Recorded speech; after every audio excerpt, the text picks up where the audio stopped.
Hello everyone बच्चों, ये question है जेईई मेन 2025 का। देखिए, ये इलेक्ट्रोस्टैटिक का क्वेश्चन है और उसमें भी इलेक्ट्रिक डाइपोल का है। इलेक्ट्रिक डाइपोल में भी बच्चों ये टॉर्क का क्वेश्चन है। तो टॉर्क के क्वेश्चन में क्या बोला जा रहा है आपसे, देखिए मैं आपको डायग्राम से एक्सप्लेन कर रहा हूँ। यहाँ पे इलेक्ट्रिक फील्ड दिया हुआ है आपको, है ना, आई कैप में। अब बोला गया कि यहाँ पे एक डाइपोल है, ठीक है, और यहाँ लिखा है डाइपोल ऑफ मास। ये गलत है, डाइपोल ऑफ मास नहीं है, चार्ज का मास दिया हुआ है, ठीक है। तो डाइपोल में दो चार्ज होता है ना, तो उसी का मास अपने को दिया हुआ है। तो यहाँ पर मान लो ऐसा इलेक्ट्रिक फील्ड हो गया, ठीक है, और यहाँ पर स्टेबल इक्विलिब्रियम में है एक डाइपोल, ठीक है। मान लीजिए यहाँ पर एक स्टेबल इक्विलिब्रियम में एक डाइपोल है, ओके। यहाँ पर ये हो गया electric field, positive charge, negative charge. तो इसके मास भी m दिए हुए हैं चार्जेस की, और यहाँ पर ये पूरा जो ये डाइपोल का जो लेंथ है ना वो l है, ठीक है।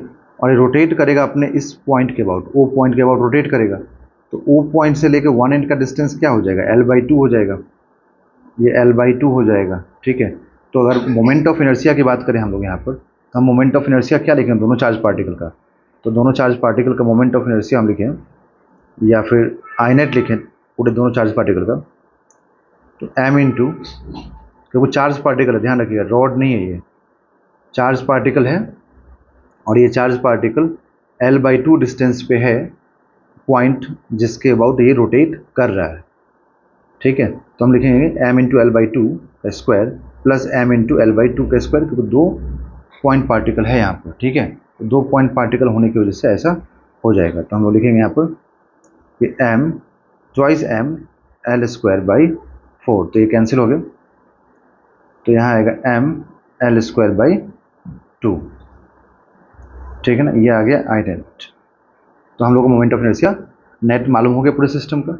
अब यहाँ पर आपसे क्या बोला गया, अब बोला गया कि इसको स्लाइटली डिस्प्लेस कर दो। मतलब स्लाइटली डिस्प्लेस करो मतलब कि बहुत ही लिटिल एंगल पे, मतलब कि नेग्लिजिबल एंगल पे आप इसको डिस्प्लेस करो। तो नेग्लिजिबल एंगल पे डिस्प्लेस करोगे तो हम लोग जानते हैं इस चीज़ को कि इलेक्ट्रिक डाइपोल पे टॉर्क कितना एक्ट करता है। तो टॉर्क एक्ट करता है PE sin थीटा, है ना। But for very small angle, for very small angle, क्योंकि देखो जब स्मॉल एंगल की बात होगी ना तो साइन थीटा थीटा हो जाता है।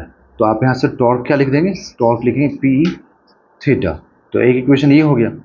दूसरा चीज़ हम जानते हैं कि अब यहाँ पे जैसे ही ये लगेगा ना, देखो टॉर्क ये क्यों एक्ट करेगा, मतलब ये भी आपको सोचना पड़ेगा ना, टॉर्क यहाँ पे कैसे हो जाएगा ऐसे। तो जैसे आप यहाँ पे लगाएंगे, ठीक है, तो ये वाला जो फोर्स है ना इधर एक्ट कर रहा है, तो इसका एक कॉम्पोनेंट इधर लगेगा, इस फोर्स का एक कॉम्पोनेंट इधर लगेगा, है ना, दूसरा कॉम्पोनेंट इस वाले फोर्स का इधर लग जाएगा। तो क्या हुआ, इसकी वजह से ये इधर रोटेट करने की कोशिश करेगा, ये इधर रोटेट करने की कोशिश करेगा, तो ये मतलब रोटेशन स्टार्ट हो जाएगा। तो यहाँ टॉर्क मिलेगा PE थीटा, है ना। साइन थीटा की जगह पर थीटा लिखेंगे बिकॉज थीटा काफ़ी स्मॉल है तो नेग्लिजिबल हो जाएगा। फिर हम जानते हैं कि टॉर्क इज इक्वल टू क्या होता है, तो torque is equal to I alpha भी होता है। एंड एंगुलर SHM के अकॉर्डिंग अल्फा हम लोग क्या लिखते हैं, तो अल्फा लिखा जाता है यहाँ पर टॉर्क, एक मिनट रुकिए, अल्फा लिखा जाता है ओमेगा स्क्वायर थीटा। मतलब कि अल्फा मतलब रोटेशन हो गया, एंगुलर एक्सेलरेशन, तो माइनस ओमेगा स्क्वायर थीटा होता है। बट नेगेटिव साइन को नहीं लिखना होता, कि नेगेटिव साइन ये रिप्रेजेंट कर रहा है कि हम जिधर रोटेट कराने की कोशिश कर रहे हैं, ठीक है, उसके अपोजिट में एंगल हो रहा है। मतलब कि ये रोटेट कराने की कोशिश करेगा ना इधर की तरफ, है ना। तो यहाँ पर मतलब नेगेटिव साइन को अपने को नहीं लेना होता है। तो आप इन दोनों इक्वेशंस को आप इक्वेट कर दीजिए।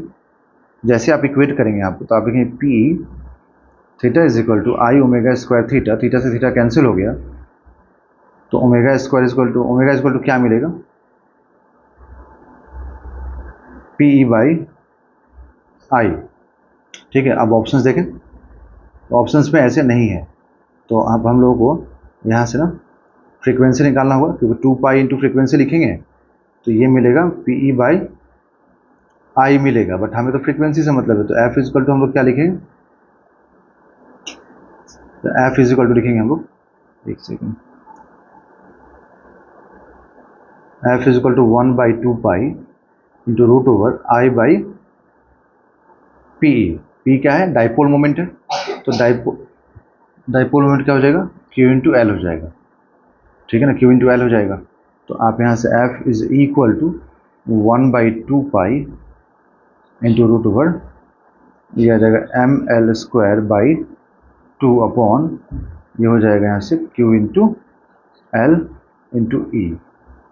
तो यहाँ से ये हो जाएगा कैंसिल, एल से एल, तो ये मिलेगा 1/2 इंटू रूट ओवर ml/2QE।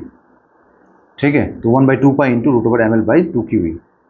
ठीक है, अब इलेक्ट्रिक फील्ड E0 है तो आप यहाँ पे E0 रख दीजिए, E0 रखते चलिए, E0